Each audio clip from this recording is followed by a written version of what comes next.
읽겠습니다. 마태복음 26장 36절부터 46절.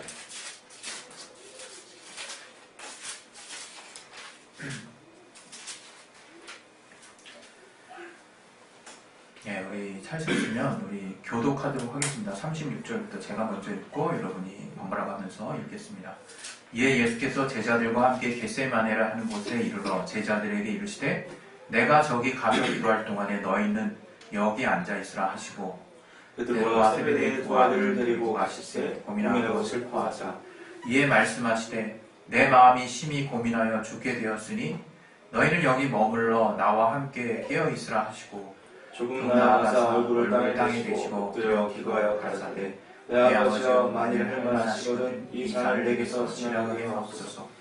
그러나 나의 원대로 마옵시고 아버지의 원대로 하옵소서 하시고 제자들에게 오사 그 자는 것을 보시고 베드로에게 말씀하시되 너희가 나와 함께 한시 동안도 이렇게 깨어 있을 수 없더냐. 시험에 들지 않게 깨어 있어 기도하라.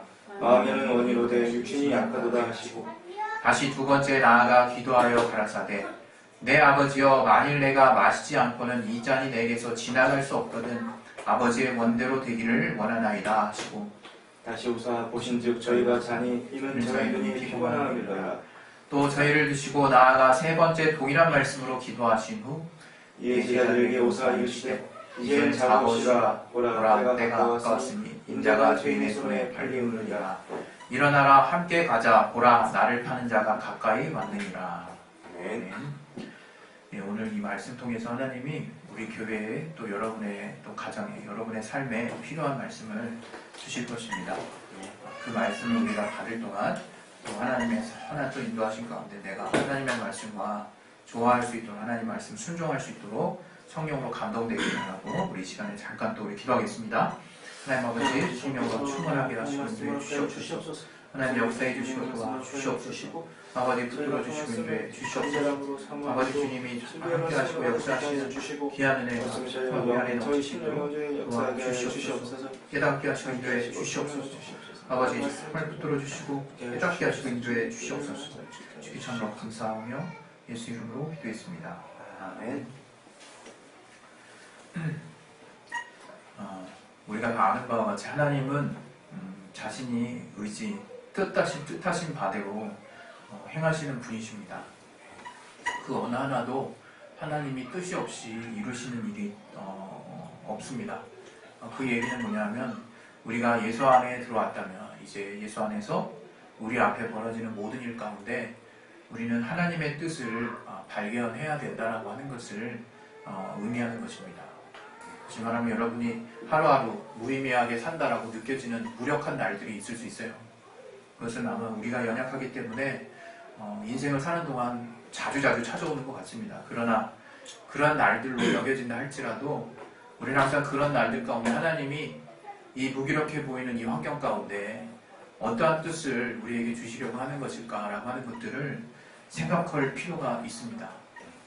그것은 여러분 앞에 펼쳐지는 어떤 사건에 집중하라는 말씀이기보다 여러분이 정말 살아나가면서 모든 그 어느 하나하나를 하나님이 간과하시지 않고 가장 최고의 길로 안내하고 계시는 또 우리와 합력하여 선을 이루고 계시는 그 하나님의 뜻을 여러분이 생각하신다면 여러분이 정말 모든 것을 잠깐 한 발짝 뒤로 물러서서 이러한 모든 상황 가운데 하나님이 내게 하시는 우리에게 하시는 말씀이 무엇일까라고 하는 좀 더 진정되고 뭔가 객관적인 그러한 시각을 가질 필요가 있다는 것입니다.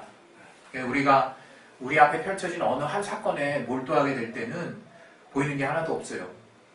보이는 게 없고 오직 그것만이 마치 내 지금 이 순간에 가장 큰, 가장 중요한 일로 여겨져서 하나님의 뜻이 어떠하든 간에 또 내가 이전에 세웠던 어떤 강한 의지가 어떠하든 간에 상관없이 그 어떤 사건에 의해서 무기력하게 내가 떨어져 갈 수가 있습니다.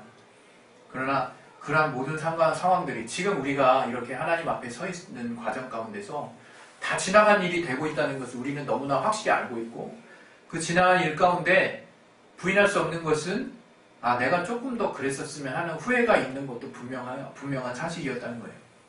그리고 내가 또 그리스도인으로서 아, 그때 하나님이 이렇게 내게 감동 주셨는데, 내가 그때 하나님의 이러한 깨달음이 있었는데, 내가 그런 선택을 했으면 더 좋았을 것을 하는 후회가 드는 경우도 있을 것이고, 그 시간을 정말 힘들었지만, 하나님의 뜻이 완전하게 이해가 되지 않았지만, 내가 그 순종하고 있을 때, 하나님이 어떻게 나를 선하게 인도하셨는지를 갖고 있는 그런 선한 체험들을 여러분이 지금 이 순간에 지나간 추억으로 아주 귀한 체험으로 가지고 계신 분이 있을 것입니다.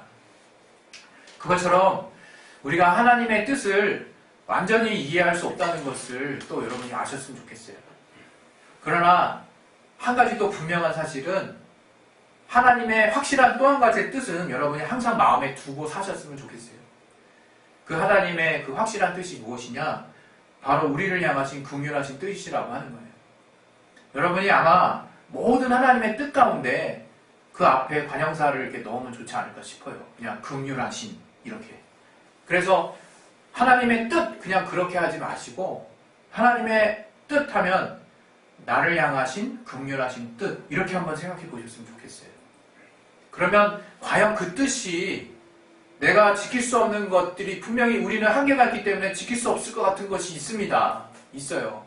그 원인은 너무 다양해요. 우리의 욕심일 수도 있고 내 안에 상처일 수도 있고 또 내가 정말 습관적으로 정말 이미 미혹돼 버린 어떤 것일 수도 있어요. 우리가 쉽게 떨쳐낼 수 없는 건 다 똑같은 그 상황입니다. 그런 어떤 상황에 접했을 때. 그래서 하나님의 뜻이 너무나 나와 멀어 보이고 내가 그 뜻을 지키기에 너무나 힘들 수 있습니다.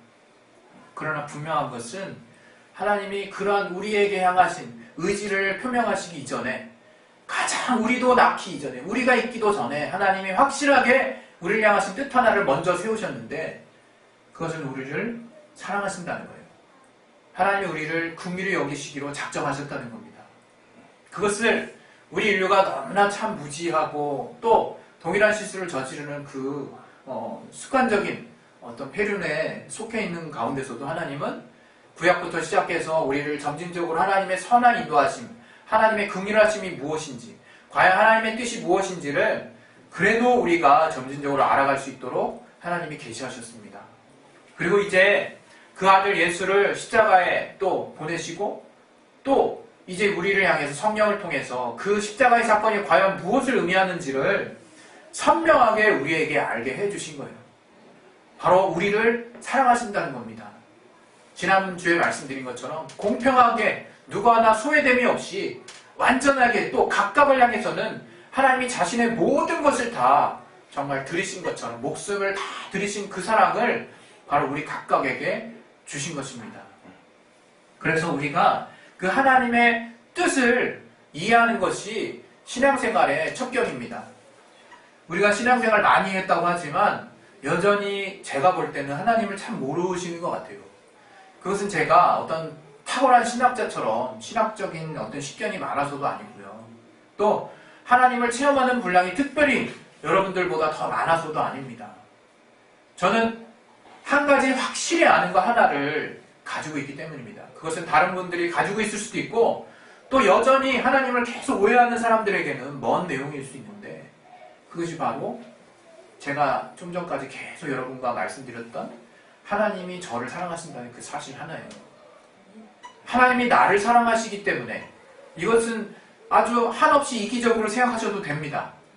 우리의 이웃과 관련한 사랑에 대해서 하나님이 명하셨지만 먼저는 내가 어떤 사랑을 받았는지 알아야 될 거 아닙니까? 여러분이 자꾸 오해하는 이유가 저는 거기에 있다고 생각합니다. 하나님이 과연 나를 사랑하실까? 거기에 대한 균열이 항상 어느 시점에 어떤 사건을 통해서 내게 벌어지는 일을 통해서 거기에 먼저 균열이 가요. 그래서 그것이 스물스물 의심의 어떤 생각으로 내 안에 정말 자리 잡기 시작하고 그 싹이 튀어서 가지를 내기 시작하면 걷잡을 수 없게 되는 거죠. 그래서 어느 순간 나는 하나님을 사랑한다고 겉으로만 외치고 있고 또 이제 하나님을 의심하는 단계에서 넘어가서 하나님을 두려워하는 단계까지 가게 됩니다. 그러면 뭔가 하나님이 나의 어떤 마음속 한구석에서는 이해하지 못한다고 생각하기 때문에 그것을 먼저 감추기 시작합니다. 죄는 두려움에서 시작되는 거예요. 죄는 어떤 나의 모습을 온전하게 내놓지 못하는 것에서 어떻게 보면 시작되는 것입니다. 왜? 그것은 내가 하나님을 온전하게 받아들일 수 없는 어떤 오해가 생긴 것이고 균열이 생긴 것이거든요. 우리가 그런 오해와 균열을 그때그때마다 발견했을 때 빨리빨리 여러분이 제자리에 되돌려놓지 않으면 나중에는 그게 산더미처럼 커집니다. 그게 나중에 산더미처럼 커지면 이게 걷잡을 수가 없어요. 여러 가지로 우리가 삶 가운데서 그런 어떤 경우들을 체험할 수 있는 여러 가지 교훈들이 있지만 저는 과학 안에서 이 무서운 핵무기가 그렇지 않나 싶어요. 이 핵분열이라는 게 제가 잘 몰랐는데 이렇게 한번 그 글을 찾아보니까 그게 빠른 시간에 엄청난 양으로 분열이 되는 거더라고요. 그래서 상상할 수 없는 수준으로 분열이 돼서 거기서 담겨있는 힘이 엄청난 거예요. 엄청난 거. 그렇게 우리에게 있는 어떤 작은 균열이 계속해서 정말 그것이 퍼져나가서 마치 성경에서 주로 표현하는 무슨 누룩을 표현하지 않습니까? 누룩과 같이 그렇게 계속 그 이스트처럼 막 퍼지면 걷잡을 수 없게 되는 거, 걷잡을 수 없게. 물론 그 가운데서도 하나님의 어떠한 상황에서도 내가 돌이키려 한다면 하나님이 곧바로 달려오십니다. 그런 것을 하나님의 어떤 대응을 염려하실 필요는 없어요. 그러나 우리가 안주하고 우리가 그 시간이 더디되고 우리가 정말 그 시간을 하나님과 멀리하는 시간을 길게 하는 바로 그런 것들이 더 문제입니다. 그래서 여러분 신앙생활을 잘할 수 있는 비결 중에 하나는 내가 지금 하나님과 오해가 있을 때 그것을 꿍하고 내 식대로 해보려고 하는 그 시간들을 더 단축하는 게 비결입니다. 정말 내 식대로 하나님이 이해가 되지 않으면 하나님께로 달려가셔야 돼요. 하나님께 달려가서 물어봐야 되는 거죠. 하나님께 그 이유를 구하고 하나님께 그 뜻을 구하고 하나님께 그 정말 설명해 주실 것들을 놓고 기대하셔야지 내가 내 식대로 정리하고 내 식대로 정말 이렇게 소화를 했다가는 그것들이 다 체해서 나중에 내 몸에 이상 반응을 일으키는 것처럼 내 신앙에 이상 반응을 일으키기 시작하는 겁니다. 그래서 정말 우리가 신앙생활 하실 때 다른 사람에게 솔직한 것은 점진적 과제로 생각하셔도 돼요. 나중에 좀 더 친해지면 좀 더 소통하게 되면 이 사람이 또 시험될 여지도 있기 때문에 우리가 가려야 되는 것도 있죠. 그러나 하나님께는 가릴 게 단 하나도 있어서는 안 돼요. 내 죄도 내 연약함도 내가 하나님께 잘 보이려다가 실수한 것도 잘 보인 것도 몽땅 다 통틀어서 하나님께 다 가지고 나가야 됩니다. 그래서 그런 가운데 정말 내가 하나님과 온전히 소통하고 있는지를 늘 돌아보셔야 돼요. 이러한 중심의 사건들 가운데 있는 내용이 바로 하나님의 또 뜻과 관련된 사건이에요. 우리가 하나님의 뜻을 이해하는 것은 정말 쉽지 않습니다. 어떨 때는. 그냥 어떻게 딱 처음에 받아들여지냐면 처음에 하나님이 정말 달라고 기도할 때 잘 주셨을 때는 하나님의 뜻과 내 뜻이 잘 융합하죠. 그리고 내가 은혜 많이 받고 있었을 때는 하나님께 뭐든지 다 드릴 수 있는 마음이 생기기 때문에 그때 하나님의 뜻을 고민할 필요는 없습니다. 하나님이 나에게 뭘 요구하셔도 나는 들을 준비가 돼 있는 것 같아요. 마치. 그러나 우리 신앙이 늘 그렇지만도 않고 또 그것이 저는 신앙의 그냥 진실이라고 생각하지도 않습니다. 어떻게 보면 신앙의 진실은 우리의 척박한 환경 가운데 늘 뭔가를 요구하시는 것 같은 하나님과의 갈등 가운데 하나님과의 그 관계 가운데 오해를 푸는 과정이 우리의 신앙이 아닌가 싶어요. 우리는 늘 오해할 수밖에 없고 우리는 늘 그 하나님께 뭔가 무리한 요구를 부탁받는다는 느낌을 지울 수 없을 수 있습니다. 그러나 그것이 과연 무엇을 의미하는지를 우리가 제대로 알고 있었어야 된다고 생각해요. 우리 아이들이 이제 점차 커가면서 삶에 대한 압박을 느끼겠죠. 이제 세상에 뭔가 돈을 벌 어떤 자신의 직업을 갖고 자신이 어떤 삶을 꾸려나가야 되는가에 대한 엄청난 부담을 이제 점차적으로 느낄 수 있어요.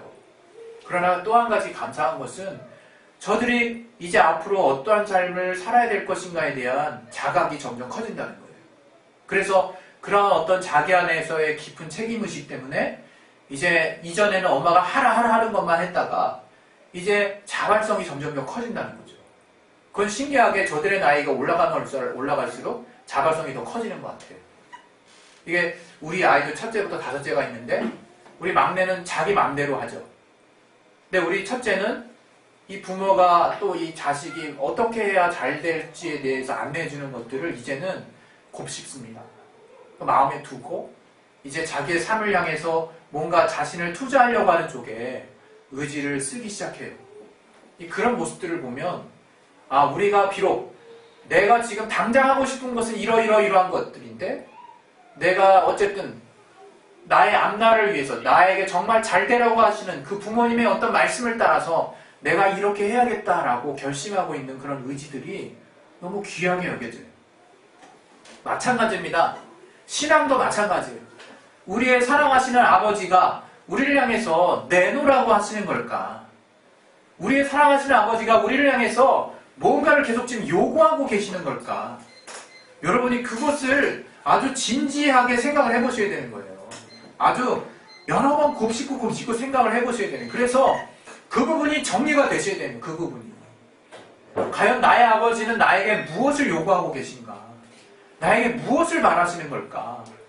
그것은 성경에 너무나 많은 곳에서 나타나 있습니다. 탕자의 비유처럼 아버지가 바라는 것은 아들을 보는 거예요. 아버지가 바라는 것은 아들의 미소를 보는 겁니다. 아들의 행복을 보는 거예요. 아들의 기쁨을 보는 겁니다.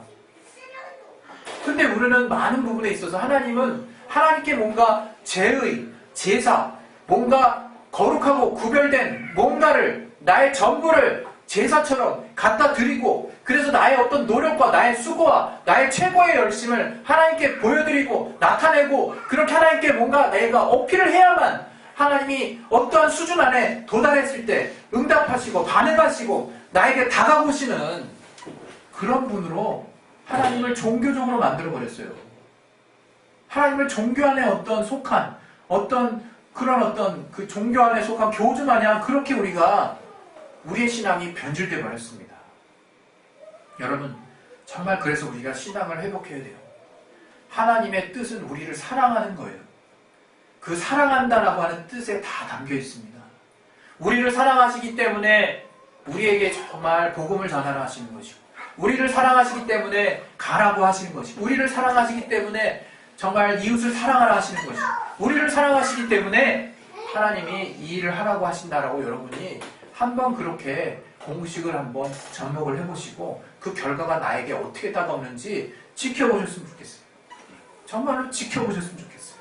정말 이게 하나님이 날 사랑하셔서 이런 말씀을 내게 하셨던 것인지를 여러분이 조금만 참으시고, 그 순간 여러분 앞에 펼쳐지는 위기 순간, 유혹이 드는 다른 내 의지에 결정을 하려고 하는 유혹이 드는 그 순간을 잠깐 누르시고, 그 하나님이 나를 사랑하시기 때문에 이런 부탁을 하신다, 이런 명령을 하신다, 이렇게 명하신다라고 생각하시고 한번 순종을 해보세요.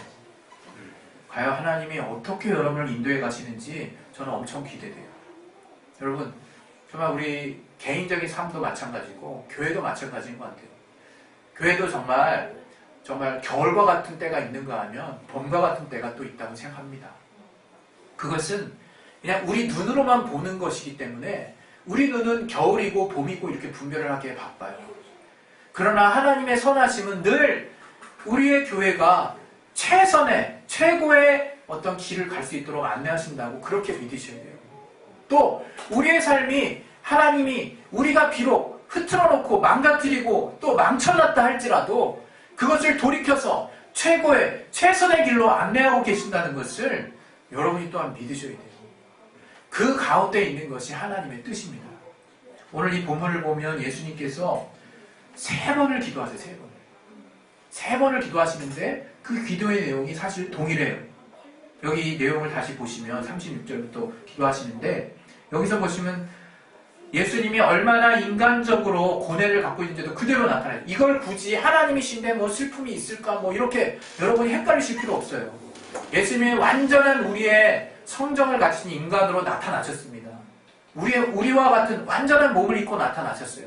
다만 죄만 없으시다고 그랬어요. 예수님이 38절에 보면 심히 고민하신다. 죽음의 공포, 죽음의 두려움을 갖고 계시는 거예요, 지금. 예? 그래서 39절부터 보시면 할만하시거든 이렇게 나와서 할만하시거든. 여기서 할만하시거든은 디나토스라는 헬라어가 썼는데요. 할 수 있거든이라는 뜻이에요. 가능하시거든, 할 수 있다, 가능하다, 능력이 있다 이런 뜻이에요. 그러니까 디나토스라고 물어봤다는 건 하나님 하실 수 있지 않습니까? 하나님 가능하시면, 하실 수 있으시면 이거 하실 수 있으시니까 지나가게 해주세요 라고 기도해요. 그게 바로 예수님의 육신을 가지고 있는 또 한 가지의 원이었어요. 바램이었어요. 그러나 곧이어서 예수님이 궁극적으로 바라시는 그것은 바로 아버지의 원대로 되기를 원한다는 거예요. 아버지 원. 나의 원대로 되게 하지 마옵시고 아버지 원대로. 근데 그때 제자들은 어떻게 했습니까? 분명히 예수님이 절박한 상황에서 아주 뭔가 중요한 일전을 앞두고 기도하고 계시는 걸 저들이 감지했습니다. 그래서 베드로와 요한과 야고보가 돌덜질 정도 거리에 떨어져서 지금 기도하고 있으라고 그래서 기도하고 있었어요. 그러나 어떻습니까? 잤어요, 저들이. 왜 잤습니까? 우리도 아는 바와 같이 육신이 약하다는 육신이. 여기 보면 마음의 원이로되 이렇게 나와 있죠? 그 마음이 원이로 돼 이게 무슨 뜻인지 아십니까? 프로디모스나 헬라어로 썼는데요. 이 프로디모스나 헬라어 표현은요. 간절히 하고 싶다는 뜻이에요. 간절히 하고 싶은 이런 뜻이에요. 다시 표현하면 저들이 간절히 안 자고 기도하고 싶었다는 거예요. 근데 마음에는 간절히 안 자고 예수님의 말씀대로 기도하고 싶었지만 잤다는 거예요. 우리 육신이 그렇게 약해요, 여러분. 여러분, 우리가 때로는 하나님의 뜻대로 뭔가 순종하려고 했을 때 육신이 연약함 때문에 무너진다고 했을 때요. 실망 좀 하지 마세요, 여러분. 실망하지 마시고 실망이 들어도 곧바로 좀 최대한 내게 있어서 가장 빠른 속도로 회복하세요. 하나님 그런 거 가지고 붙들고 그런 거 가지고 책 잡는 분 아니십니다. 하나님 그래서 그러한 육신의 연약함 때문에 기도하라고 또 말씀하십니다, 하나님. 우리가 뭐 때문에 기도하는지 여러 가지 이유를 댈 수 있지만 오늘 본문과 관련해서 여러분이 기억하셔야 될 것은 우리가 하나님의 뜻이 하나님이 우리를 사랑하셔서 우리에게 향해서 주시는 말씀이라고까지 통과가 되시는 분이 있어요. 거기까지 소화가 되시는 분 많이 있을 수 있어요. 그런데 그 다음이 안 돼. 육신이 약해서. 육신에 연약해. 너무 연약해. 아침마다 새벽 기도하고 싶고 아니면 밤마다 또는 하루에 시간을 내서 기도하고 싶은데 기도 정말 안 돼. 정말 연약해. 정말 누가 봐도 그래요. 그런 분들은 그 연약함을 놓고 기도하시라는 거예요. 정말 하나님이 그 연약함을 아시기 때문에 기도를 명하신 거예요. 기도는 정말 우리의 연약함을 이기기 위한, 그래서 그 연약함을 뚫고 나아가서 하나님의 뜻을 순종할 수 있기 위한 힘을 주시기 위해서 하나님이 우리로 하여금 정말 기도하라고 하시는 겁니다. 그래서 정말 그래서 하나님이 그런 우리의 연약함을 능히 아시는 하나님께서 우리에게 부탁하신 것은 하나님의 뜻대로 순종하시는 그 예수의 모습을 담기를 원하시는 거예요. 그래서 제가 이제 여러분의 이렇게 결말을 말씀드립니다. 여러분, 하나님의 뜻을 순종하는 것은 여러분이 어느 단계에 내가 있는지를 분별하셨으면 좋겠어요. 내가 지금 하나님의 뜻하면 그동안 하나님과 쌓인 오해가 많아서 지금 하나님의 뜻하면 벌써부터 막 머리가 쥐오는 사람이 있을 수 있어요.